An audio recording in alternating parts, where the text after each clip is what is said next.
So I want to welcome everybody. People I've seen joining from the Northwest, Manchester, England. Hello, Glenys. And I saw the Webbers joining us from, I think, in Seattle, at least Pacific. Karen's just been speaking from somewhere lurking in California, where we are today as well. So warm welcome to all of you. The fourth webinar of the British Isles Latter-day Saint History Association. So we're going to talk about Christmas conferences. Preston, England. We'll mention a little bit about the conference in Denmark in 1851, and then the Reorganization First Conference in Merthyr Tydfil, Wales in 1863. We're recording this session, so if you don't want to be seen, please remove your name and switch off your video. If you later want to ask a question, then please do that through the chat function and add anon for anonymous. Wendy is kindly going to read those later. Please keep yourself muted, so for the sake of the recording and the presenters. We want to remind you that the British Isles Latter-day Saint History Association is independent of any church and seeks to involve everyone from enthusiast to scholar in church history in these isles. We welcome different perspectives and clashing views, but insist always on civility and respect. So say what you like, but say it with kindness and courtesy, please. It's now my pleasure to hand over to Peter Fagg, the premier guide for on-the-ground Latter-day Saintism in the British Isles. Today, he's going to tell us first about the Christmas Day conference in Preston, Lancashire, England, and he'll touch on Copenhagen. He will speak for about 15 minutes, or a bit more perhaps. Do put your questions or comments in the chat function as we go. So over to you, Peter. Thank you. Well, a warm welcome. We're going to start straight away, and I'm going to share my screen with you. Okay, excellent. So Christmas Day in the Cockpit, Preston, 1837. And how I want to do this is just kind of three areas. First of all, is to give you kind of the setting. Where it was it, what was going on. I just want to introduce you to a forerunner. I call him a forerunner to the Restoration, and then explain what happened on Christmas Day of 1837. So let's head straight to Preston, the River Ribble. You may recall that this was the first location that our missionaries arrived in July of 1837. They were there for 1 week, and that first week they baptized 9 people in this river. The following week, 15 more. So they have in the next few months great success, mainly in Preston, but also in the Ribble Valley, down in Bedford, up in Ulston in the Lake District area. But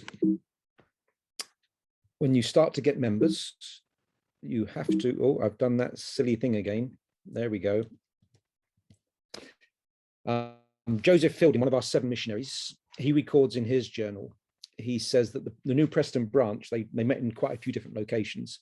He said we met out of doors, Deacon Burrow's doorway. That's an interesting place for a church. A large room in a new house, in a room. But most famously,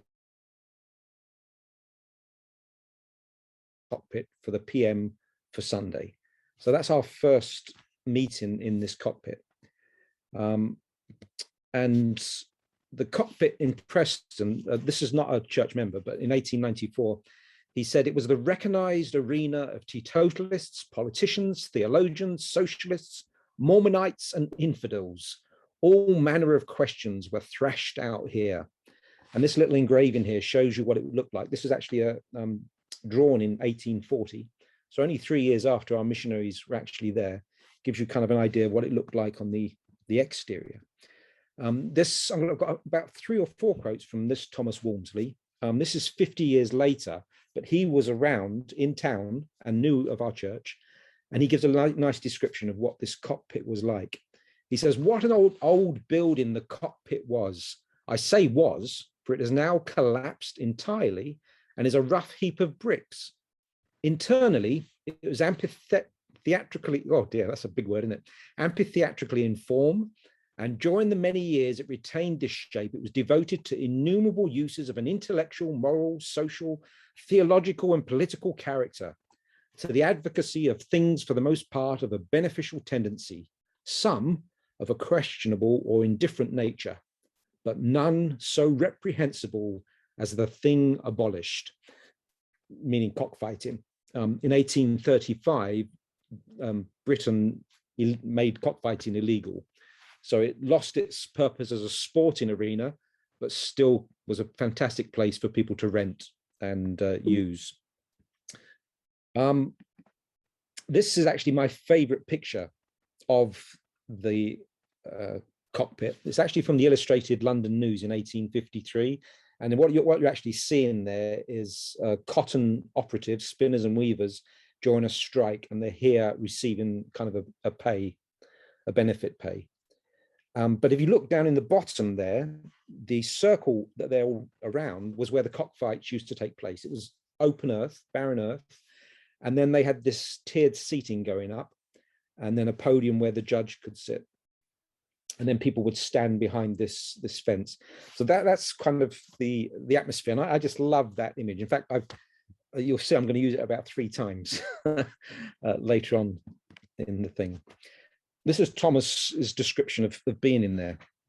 Often have I been one of the throng that was wont to gather in the tiers of seats which rose one behind another, in amphitheater, there's that word again, he likes it, amphitheatrically from the level of the pit. You entered the tiers down steps from the level of the entrance. On the top was a sort of promenade round the pit, and round the handrail, those who were unable to get seats could stand 3 or 4 deep. The cockpit could be obtained at a very reasonable charge. I think it was 5 shillings, and all kinds of movements were propagated there. And he goes on, he says, even the Mormon apostles, Fielding, Hyde, and Richards, tried to win over converts to the vile doctrines of polygamy. Now, of course, in this early mission, that was not even on the agenda. So he's kind of guilty there of just melding times of history together. But of course, that was not even anything that they were considering in 1837. It was here that they won to their standard a number of people. And it was rather remarkable what a number of good people went wrong on this question. I remember that many members of one congregation in a little Bethel in the borough became disciples of Brigham. And that little Bethel he's referring to, a little church congregation, of course, was the one where Heber C. Kimball and the 6 other missionaries arrived in Preston, and Joseph Fielding's brother, James Fielding, had that Vauxhall Chapel. And that's where the first 9 converts come that first week, 15 more the following week. And it causes a rift between Joseph and his brother James. The little photo you see in the bottom right-hand corner is the Vauxhall Chapel just before it was demolished. You can see its windows have all been bricked up, and they've already knocked down some of the houses, the terraced houses that stood alongside it, and sadly it was gone. That's one of those buildings I wish was still there. But Heber C. Kimball himself, he gives his own description of this meeting place. He says the space for cockfighting was an area of about 12 or 15 feet in the center, around which the seats formed a circle, each seat rising about a foot above another till they reached the walls of the building. When we leased it, the area in the center was occupied by the singers, and our pulpit was the place where the judges formerly sat, who awarded the prizes at cockfights. Now we're going to be just in between our pieces, we're actually going to be singing 2 carols today, just to get in the Christmas mood. And I just think that it's nice that Heber C. Kimball's saying there, that singers went down into that cockpit fighting arena and sang their little branch choir. He said we had to pay 7 shillings per week for the use of it and 2 shillings per week for lighting, it being beautifully lit up with gas. The building was about 25 feet from the old church, probably the oldest in Lancashire. Now, 2 things there. Gas lighting. Preston was famous for its gas. The parish church he talks about, the old church, was the first church in the whole world ever to have gas lighting. The streets of Preston were some of the first in the world to have gas lighting around them. So it was very kind of on the edge of that new technology. Now, the old church he's referring to is just outside the cockpit. Today, this is what you'd see. It's the Minster. This is not the building they would have seen. You can see it was built 1853 to 55. The building they would have seen is this one. And I mean, there's been a church on this site since about 1049. So for centuries, this is where people have worshipped and found their savior. But now our little story means that we're finding the savior in the restored gospel message just behind where this tower stands. In fact, if you look to the right of the tower, you see those buildings with some smoke coming out of the chimney. Between the tower and those buildings, there's a little alleyway. You take that down, and there you'd find the cockpit. And it wasn't exactly the most nicest of neighbors. In fact, I love this little quote. This is a Preston historian who dies long before our missionaries. He says, the parish church is visited by the audacious neighborhood of one of those human pandemonia, a cockpit, so that on a hot day when the windows were open, the writer of this has distinctly heard the infernal yells, the diabolical oaths and curses which issued from that place while standing before the altar of God. So it wasn't always a place of religious inspiration. At times it was elsewise. Now, Joseph, in his journal, he actually records this on December the 27th, so 2 days afterwards. He talks about the Christmas conference. But previously he said, we now have the privilege of preaching in a large building and convenient. At first built for the purpose of cockfighting by a man of wealth, but has not recently been used for that purpose. And again, it's only 2 years later that it has been made an illegal sport. So people were still in living memory of what its real purpose.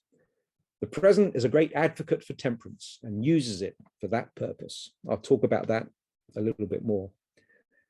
And I'm just going to jump those ones there. Now, that's the setting of the cockpit and where it was and what it was doing.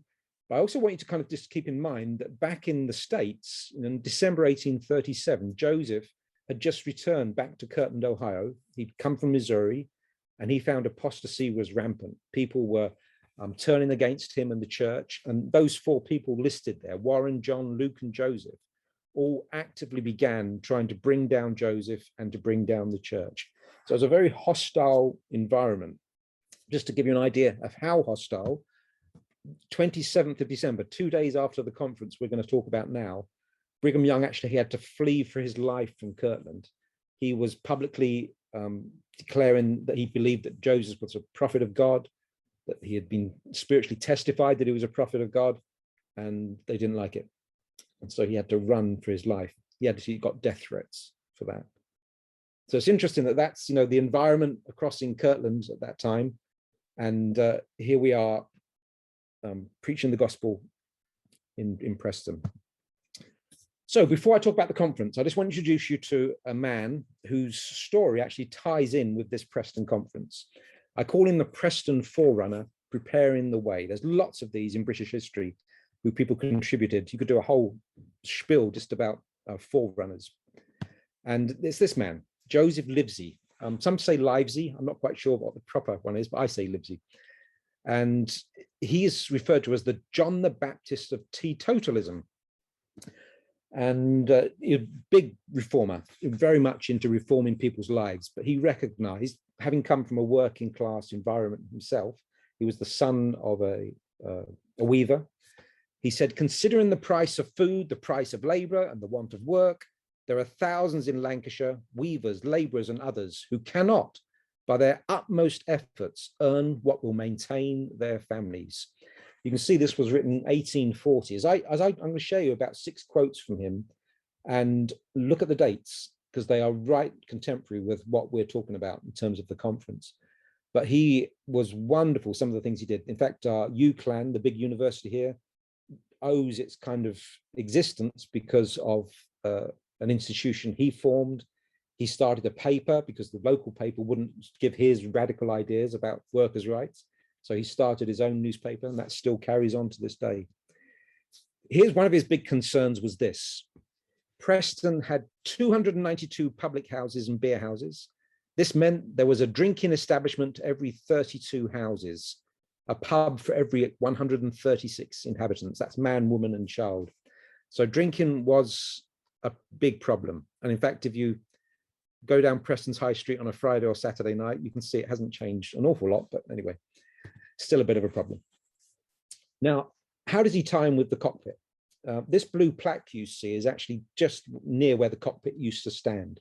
And you can see it says here, Joseph Livesey, founder of the Temperance movement, drew up the first public pledge in a meeting, 1st of September, 1832.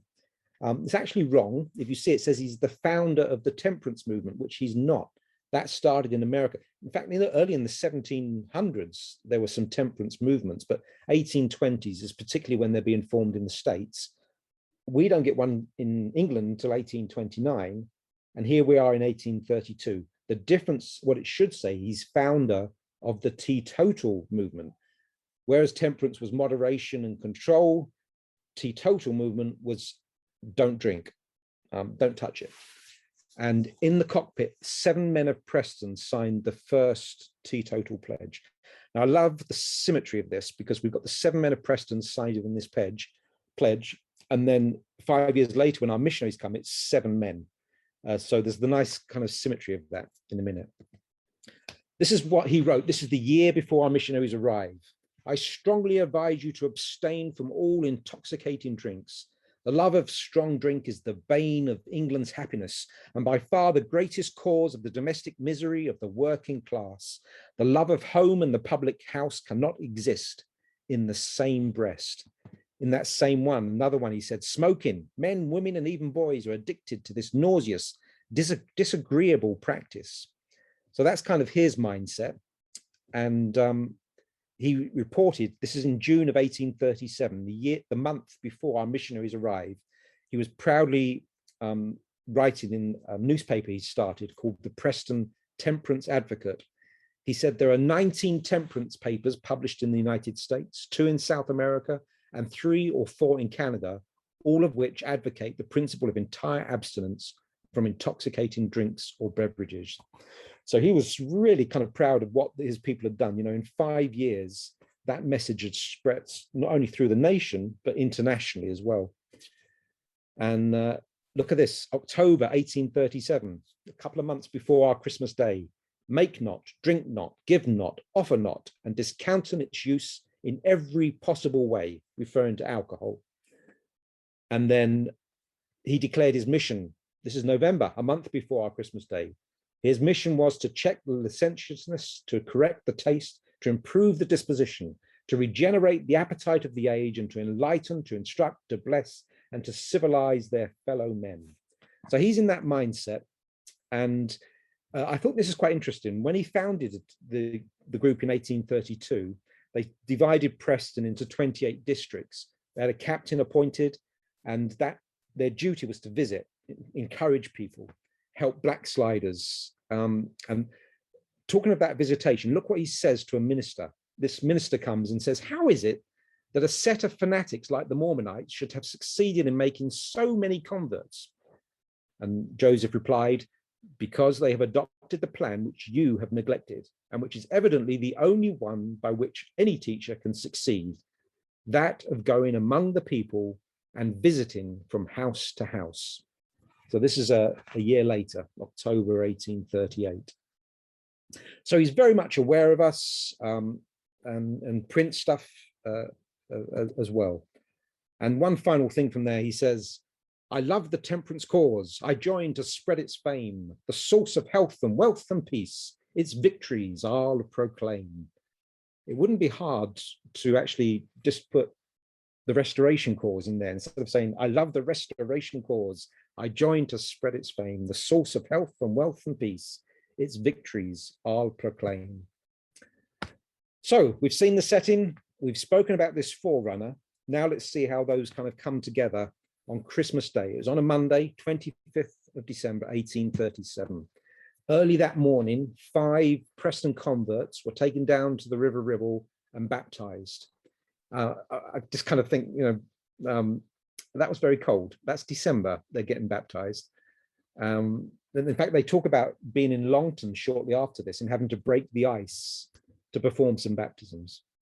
I've always kind of thought about, you know, if I was in that position, would I kind of think, yes, I believe, or give me a few more months and then I'll believe, in the summer when the sun's shining. So that's quite lovely. So at 10 o'clock then, those 5 converts join the rest of the saints, about 300 gather. Now, this is not just 300 from Preston. This is people who have traveled from like the Ribble Valley and some of the villages where Joseph filled in, Heber Kimball and Orson Hyde had preached over the last few months. Willard Richards had come back from Bedford, Isaac Russell down from Ulston. So they're back in this situation. And now it doesn't make much of my imagination to see these as Latter-day Saints. I know they're workers. In fact, I wouldn't be surprised if when they etched this, there were actually Latter-day Saints amongst this group. But I can just see them there gathering, about 300 of them sitting on these tiers, the choir coming down into the bottom there, Heber and Joseph, Willard Richards, Orson Hyde, all of these early missionaries up there preaching and sharing their sentiment time of rejoicing in this new faith. An extremely big number, but if you think they only arrived in July, so it's only just 5 months or so that they have been in England, and now here they are in this very first British conference. To start the day, Heber Kimball says, "The Spirit of the Lord was with us, and truly the hearts of the elders were rejoiced beyond measure when we contemplated the glorious work which had been done, and we had to exclaim, 'Blessed be the name of the Lord, who has crowned our labors with such success.' During the conference, we confirmed 14 members and blessed about 100 children." So blessing the 100 children, I'll come to that in a minute. Joseph Fielding's image you see on the left-hand side, they did also a lot of ordinations in here. So Joseph Fielding, for example, was ordained as an elder. They ordained quite a few people to teachers and priests. One of them was William Clayton, who wrote Come, Come, Ye Saints. He was in that meeting as well. I've always loved that idea of the blessing, though. 100 children, bouncing all these lovely children and blessing them. And Joseph records in his journal account of this, he says, "The place we met in being round and the bottom bare earth, it reminded us of the account of Christ blessing the children in the Book of Mormon." I just love that. Suddenly you see all that coming together, the bare earth of the old cockfighting arena, and there it felt kind of more kind of natural, and the Savior doing the same thing.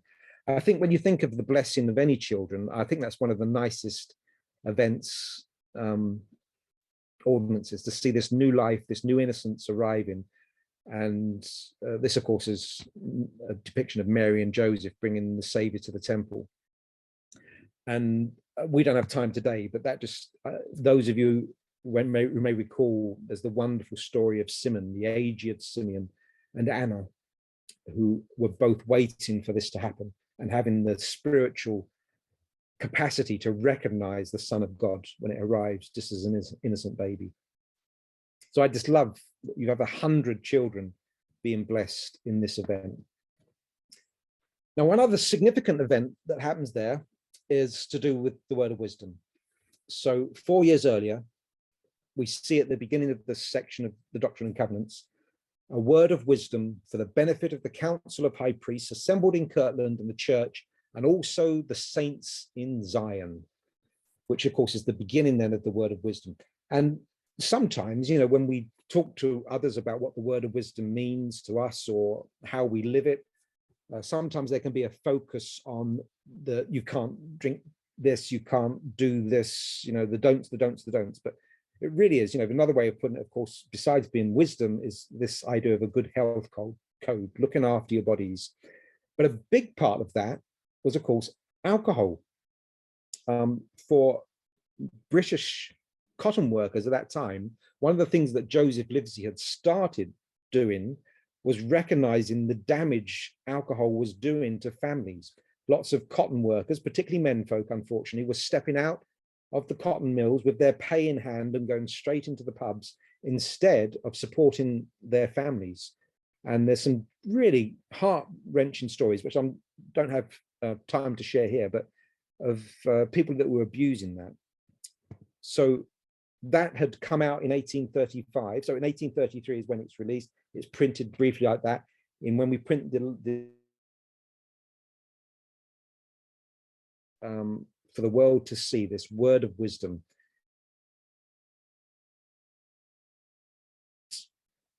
Joseph Livesey, actually not before I get to that. So that's a little sneak preview there. What I love is at this Christmas conference, besides those ordinations, confirmations, and blessings, we all should preach the word of wisdom for the very first time. They had specifically not preached a few things on purpose. For example, section 76, as it was in our Doctrine and Covenants, I can't remember for the Community of Christ which sections of these compare in number, because there is some difference in numbers. But that the 3 degrees of glory was not to be preached. It was kind of milk before the meat. So that was not supposed to be done. The word of wisdom was specifically not preached. But here we are 5 months later, the first body of saints, and it's decided this is now when this doctrine can be brought to you. And the reason I did that whole thing about Joseph is because I see him now. He'd prepared for 5 years this set of converts to accept this. I know alcohol is not the only part of the word of wisdom, but it is a huge part in the lives of many Lancashire people at that time. And they were kind of like what could have been a big obstacle to people. It's kind of, oh, we've heard that for 5 years. Joseph used to go around the streets of Preston with a little wooden rattle, and he would make that noise to let people know he's about to give another lecture in the cockpit to teach them more about this idea of total abstinence. So much so that people began to be encouraged to sign a pledge, and they would actually put pen to paper and say, I will be free from alcohol. You can go into Preston's graveyards, and a few of them you'll see etched in stone things like Richard Turner signed the pledge 1832, stayed sober for 30 years. It became a mark of respect. And of course, that then began to spread through the nation and throughout the world. So I think it's just wonderful how, as I say, the 7 men of Preston prepared the way for the 7 men of the Restoration in there. And Joseph Livesey actually said, you have now a call of providence to prepare the way for true religion. If the wicked fashion of drinking is ever to be changed, who so likely as the ministers of religion to march foremost in this good work? So there he is recognizing religion and his movement can move together. And Hebe C. Kimball said exactly the same thing. In almost every place we went, there was a temperance hall. We could get it to preaching, many believing that we made men temperate faster than they did. For as soon as any obeyed the gospel, they abandoned their excesses in drinking. Anyway, there it is, my lovely little picture. 1837, this was the site of the Cockpit. This was a wonderful meeting, and I was going to jump into Copenhagen and Denmark. Unfortunately, I couldn't find very many sources on that. So I am actually going to, this isn't false advertising. I'm going to show you a picture from Copenhagen, but it won't be Christmas related. They also choose Christmas Day in Copenhagen to hold a similar conference like this. But I don't have enough information on that to make that of anything of substance for you. So I'm just going to finish today with just 2 paintings done by this man. He was not a member of the church. The gospel was introduced in the early 1850s into Denmark. And this man, a wonderful painter, this is one of his that he does in 1855. And it's called A Carpenter's Workshop. Now just look at the bit, I can almost smell the wood shavings. But the following year, he paints this same scene again, but this time he populates it with people, and he calls it Mormons Visit a Country Carpenter. I think that's quite a delightful transformation. There you see his workshop, and then the year after, in come the people. And there you see on the left, the Mormon missionary with his probably a Book of Mormon or Doctrine and Covenants in his hand, talking, someone looking like they're reading avidly something he's given them. I love this little child underneath the carpenter's workbench, sneak peeking out at them, and someone kind of sneakily peeking through from outside, out through the window. Well, that's the end of my little trip into Preston and Denmark. Let me stop sharing my screen. If I can do that. There we go. I'm back. We would like now, just before we go to Andrew, we're just going to share or enjoy just a song. This is Joy to the World. This was composed by an Englishman, Isaac Watts, a wonderful English hymn writer, the music by Handel, and Bolton will lead the singing of it. You can sing as loud as you like, but make sure you're muted. Okay, over to you, Jill. Right. We're going to sing just 2 verses of this. Those that have a community Christ hymnal, they'll be able to turn to the same there if they like to see the music. It's Community Christ 408. Right. Joy to the world, the Lord is come. Let earth receive her King. Let every heart prepare him room. And heaven and nature sing, and heaven and nature sing, and heaven and nature sing. Joy to the world, the Savior reigns. Let all their songs employ, while fields and floods, rocks, hills, and plains repeat the sounding joy, repeat the sounding joy, repeat, repeat the sounding joy. So thank you, Peter. It was a fabulous talk. Really appreciate it. Thank you, Jill, for leading the singing. So now we're coming to the Reorganization Conference, and this is a trip to Wales, to Merthyr Tydfil. And it's going to be Boxing Day and the day after, 1863. So let me give you a little bit of background. The Reorganization folk talk about the dark and cloudy day of confusion in the church, beginning in 1844, continuing in Britain to 1852. The church members in the British Isles were not really aware of what was happening in the United States, and they were happy to trust the apostles who they knew. So it was an undivided church. And from 1848, 49, 50, 51, we had great growth in Britain, 8,000 baptisms a year with the Kirtland Gospel. And then came 1853. January, polygamy was announced on the front page of the church's Millennial Star, published in Liverpool. And in November, Adam God doctrine, teaching of Brigham Young, was made public also in the Millennial Star. Many simply became inactive because there was no alternative. There's a crash in the baptismal rate and membership numbers. But there's no RLDS church in the British Isles as an alternative. So let's come and talk about the reorganization. Here's a picture of Joseph Smith III, about the age of 28 when he becomes prophet president of the church in 1860. But a bit of background.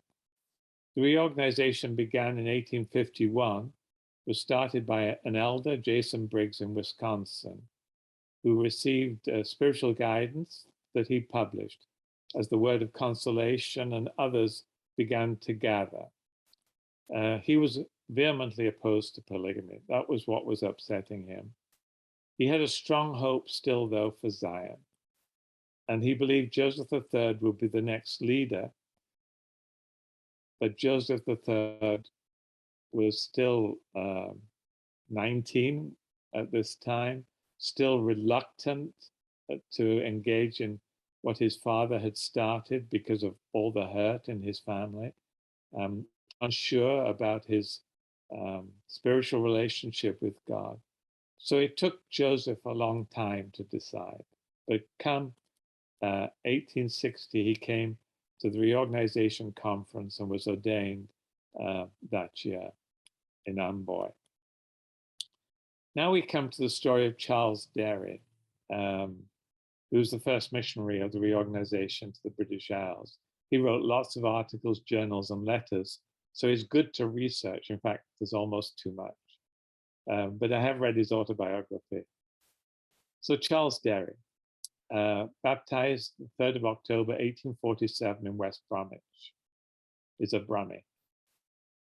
He is ordained an elder 3 months later, married Anne in 1849. They have a girl and a boy. And he worked 6 years in the ministry, first of all in the Midlands, and then in Lincolnshire. And sponsored by the Lincolnshire district and the church, he and his family left on the 25th of March, 1854 from Liverpool to go to Utah. They arrived in the Salt Lake Valley on the 30th of September, 1854, but tragically, Anne died 4 weeks before they arrived. So Charles is looking after a sickly little boy and a little girl, and trying to get enough food. He's digging potatoes 3 weeks later, and a wagon train arrives with more English immigrants. So he hurries over there. He's looking for a wife. So he spots Eliza. He was talking to somebody else, then spots Eliza walking by and feels a connection. So we don't recommend this form of marriage proposal. This is their first meeting, and this is his introduction and his proposal. So let me read it to you. Sister, my name is Charles Derry. I've been in this valley 3 weeks. My wife lies in yonder mountains, having been dead 7 weeks. I have 2 little children. One is sick. I have no home at present. I'm a blacksmith by trade, and I hope to be able to make a living. If under these conditions you will consent to be my wife and a mother to my children, I will be a husband to you in every sense of the word. Now, if Eliza had been sensible, she would have said no, right? But she says yes. And Charles Derry said those were the sweetest words he ever heard. And she and Charles are happily married for nearly 50 years. And she's a wonderful mother to the 2 little children. So it's a lovely little story. And here's a picture of the happy couple about 3 years later.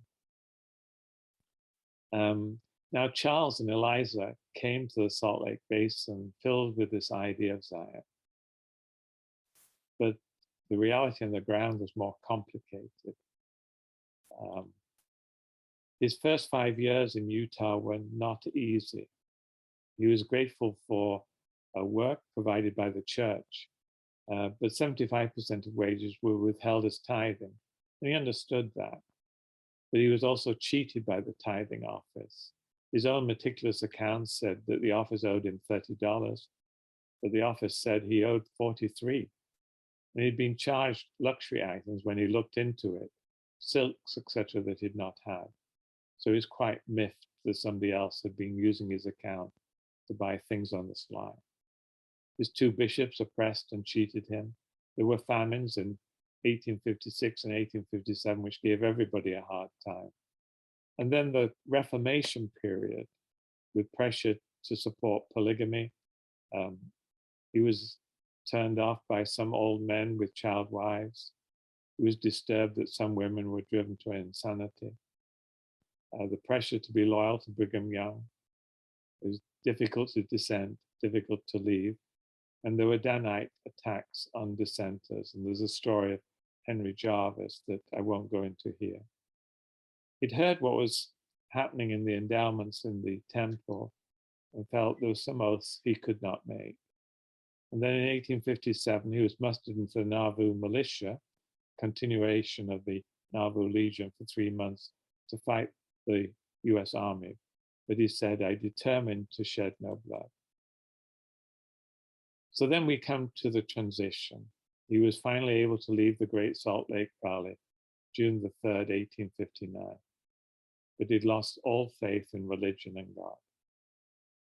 Then when he got to Nebraska, he joined with his family, his mother and his brother, and they gave him shelter. And there he also met Reorganization members and read the church's magazine for the first time. And his faith came back. A month later, he's baptized and ordained an elder on the same day and began missionary work. He wrote this hymn. Now, in the Reorganization, we sang this hymn as a communion hymn. It's a lovely hymn. We don't have time to sing it today. But he wrote it after re-establishing the family altar where they'd had family prayers. He apologized to his wife, Eliza, and his children for his loss of faith. He becomes the first missionary to England and Wales for the Reorganization. Left home 6th of December 1862, starts missionary work, having landed in Liverpool on February the 4th, 1863. May the 11th, he found there were 4 Herald magazines in the post office. He was so desperately lonely that he pawned his own overcoat to get them. But 5 days later, Jason Briggs and Jeremiah joined Derry and gave him some money so he could buy the pawn coat back again. Just coming to the Christmas conference, he was in the Forest of Dean and set off to walk from the Forest of Dean to Merthyr Tydfil and arrived in Merthyr on Christmas Day. The first conference was held in Penydarren, which is an area of Merthyr Tydfil, on Boxing Day and the day after. Jason Briggs was the chair, Charles Derry, the trusted secretary. Now, an aside about Penydarren. The first steam train in the world ran here, pulling a load, and the sponsor of the train won a bet. Here's the actual beast, not very big, but it pulled the load. Let me tell you something about Penydarren. There's an ironworks here. In fact, there was 3 big ironworks in Merthyr Tydfil. And Merthyr Tydfil at one time was the iron capital of the world with these 3 works. They produced more iron than anywhere else in the world. It was the industrial capital of Wales, but it was a dreadful place for the poor working class. Life expectancy was just 17 and a half.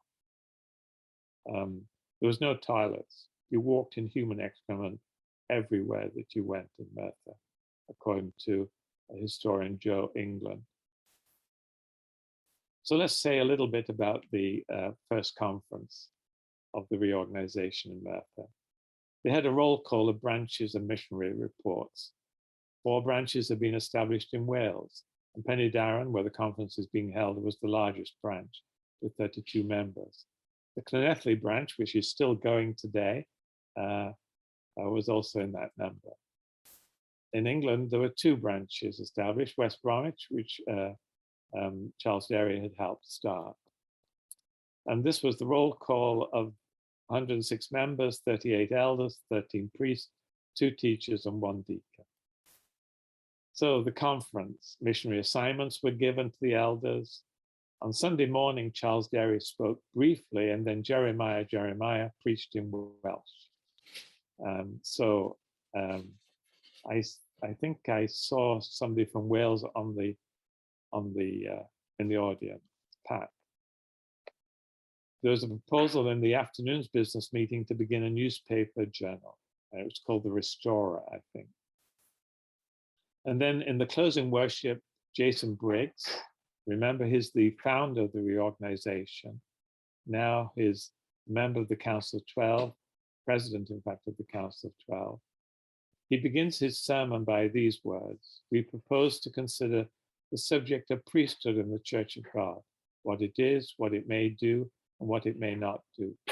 But we must understand that those holding this priesthood are not lawmakers, but simply administrators of the law, for God is our lawgiver."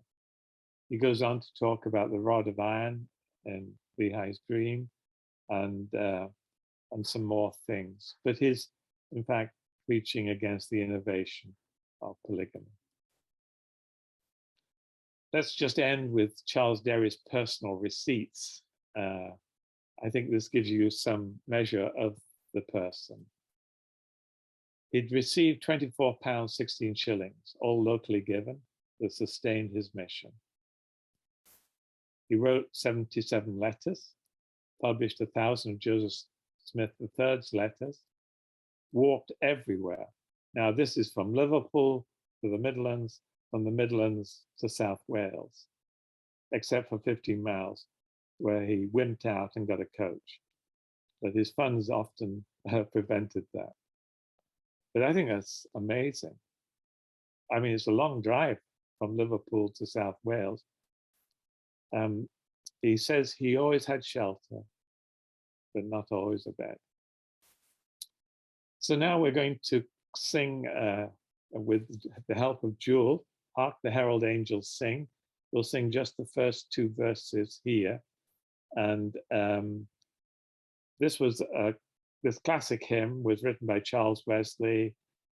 Others altered it a bit, but the tune to which we're familiar and which Jill will be leading the singing of was by Felix Mendelssohn, and that was attached to this hymn in 1855. So the saints in South Wales in 1863 could actually have sung this hymn to this tune. Jill. And it's 423 in Community Christ Sings if you want to see the music. Hark the herald angels sing, glory to the newborn King. Peace on earth and mercy mild, God and sinners reconciled. Joyful all ye nations rise, join the triumph of the skies. With the angelic host proclaim, Christ is born in Bethlehem. Hark the herald angels sing, glory to the newborn King. Christ by highest heaven adored, Christ the everlasting Lord.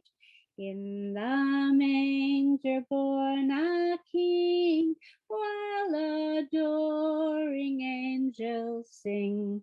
Peace on earth to all goodwill, bid the trembling soul be still. Christ on earth has come to dwell, Christ our Emmanuel. Hark the herald angels sing, glory to the newborn King. Thank you, Jill. So let me stop sharing and we'll have questions. Over to you, Wendy. Okay, our first question is for Peter. Has there been a link identified between the Temperance movement and the Latter-day Saint word of wisdom? Only from the things I shared, the quotes there that, here's Joseph Livesey, the leader of the Temperance movement in Preston, talking about us, saying that religion was the best way to get a movement on there. And then Heber C. Kimball coming in and saying that's where we found some of the best places to preach as we went around to different cities around the nation. Not only that mission, but the future mission, in that they recognized there was a mutual appreciation that both helped them achieve their goal of reducing the amount of alcohol that people were consuming. The other questions tie in with that. Were people drinking alcohol instead of water that may have been heavily polluted? Absolutely. Absolutely. In fact, I've got a copy of this, and it basically showed you the what it doesn't say is you'd also get cholera along the top there. And as the drinks get more and more alcoholic, so they show the vices and the diseases and the things. So it was still a big issue because water was polluted. There were open cesspools. Sanitation was horrific. The average age of death for a working class person was 18 years of age because infant mortality was so high in Preston. So to actually heat up water or to drink it in something was actually probably a wiser thing to do than drinking water. But of course, at that point, whereas today, as the Church of Jesus Christ of Latter-day Saints, we see this very much a part of our lifestyle and what we should do, that we shouldn't be drinking alcohol, and the ability to go through certain ordinances and go to the temple and those sort of things rely upon you striving to live that commitment. Back then it wasn't. It was by way of reason. In fact, you look the way it was phrased in the Doctrine and Covenants, not by way of commandment. So it's kind of a word of wisdom. Drink carefully. The rest of that particular question was about the pollution in Preston, particularly the water supply, and also the River Ribble, whether it had a high pollution problem. It did.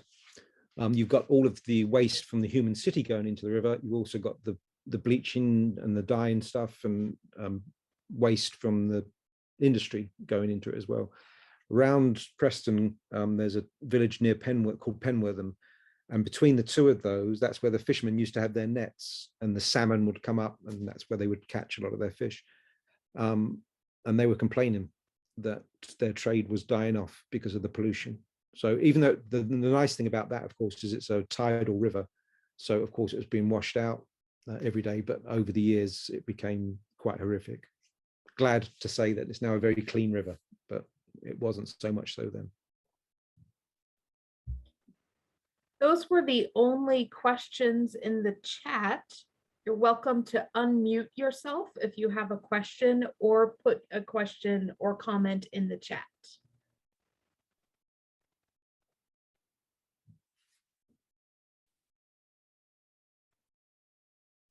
Don't be shy. That's all right.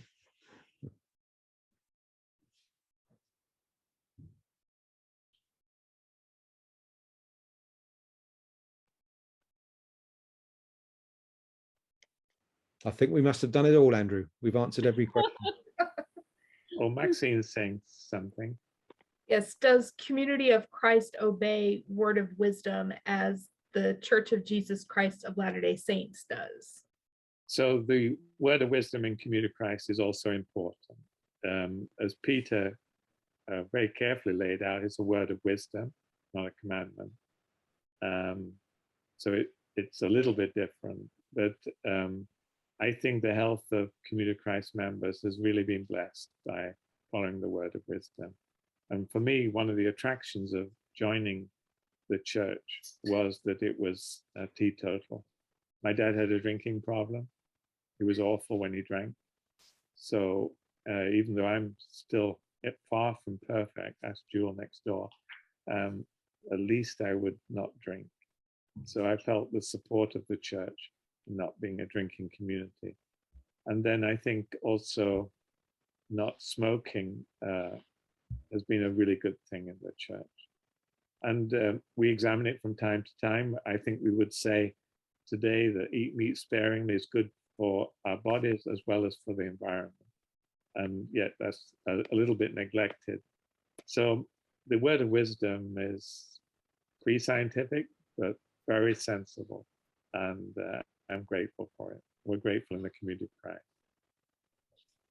All right, we have a question from John. I know that Derry interacted with George Cannon. Did Briggs also interact with Cannon? That's a good question, and I'll research that when I'm preparing a talk on Charles Derry for the Historic Sites Foundation. So that'll be April, May time, I think. All right. Did the growth of the RLDS match the LDS in the early years? It did. I think the reorganization growth was in fact greater as a percentage in the late 1800s. And then in Britain, there's a figure I remember that around 1890, the LDS membership in Britain was around 2,700. And I saw just last week that the British membership of the RLDS Church was 2,500 in 5 years later. So the two churches are about the same in numbers, but with the ending of polygamy, and that was very helpful for the missionary progress of the Church of Jesus Christ of Latter-day Saints. And so by a decade later, they were up to several more thousand, and then overtook the RLDS Church. I think today on the books, we've got about 1,100, and the LDS Church, Peter will correct me, is around 188,000. Yeah.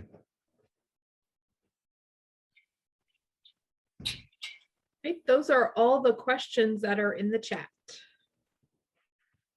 Okay. Oh, we had one that just came in. Sorry about that, Peter. Yeah. Am I right in thinking that the Community of Christ was part of the LDS Church? That phrasing's not right. No.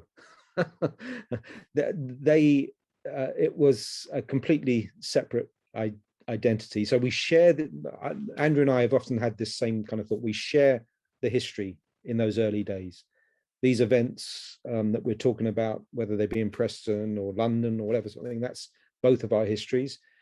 But by the time the Community of Christ or Reorganized Church as it was then was formed, they're two different groups completely. So it wasn't, yes, there were people from there who had joined to the Reorganized, but you wouldn't consider them the same. They wouldn't be part of that church. Does that make sense? Yeah, I mean, I agree with what Peter has just said.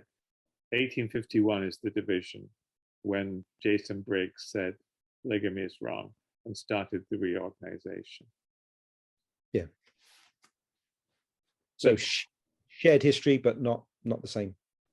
And today, I'm very glad that in the British Isles Association, we are able to talk in a very friendly way. We have a very good relationship with Peter, and we're very glad for LDS and Community of Christ members to be on this call. So relationships are much better now.